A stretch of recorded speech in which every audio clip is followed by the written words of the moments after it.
জাহান্নামের আগুনে জ্বলতে জ্বলতে যখন চামড়াগুলো গোশতগুলো চলে এসে যাবে, রব্বুল আমিন নতুন করে চামড়ার গোশত গায়ের মধ্যে ফিট করে দিবে। ওই চামড়া গোশত আবার ঝলসাবে, আবার ফিট। আযাবটার মজা যেন ভালো করে টের পায়। একের পর এক শাস্তি শুরু হবে। যারা দুনিয়াতে আত্মহত্যা করছে, ছুরি মারছে, ও খালি ছুরিই মারবে। বিষ খাইছে, খালি বিষ খাবে। যে মেয়েগুলো ওড়নায় গলা পেঁচিয়ে এই আত্মহত্যা, তারা জাহান্নামের রশিতে আর ওড়নায় খালি আত্মহত্যা করতেই থাকবে।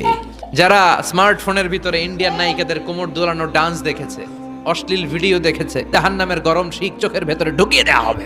যারা মিথ্যা বলতো, ওদেরকে এক লাইন জাহান্নামের ছুরি দিয়ে কুচি কুচি করে জিব্বাটা কাটা হবে।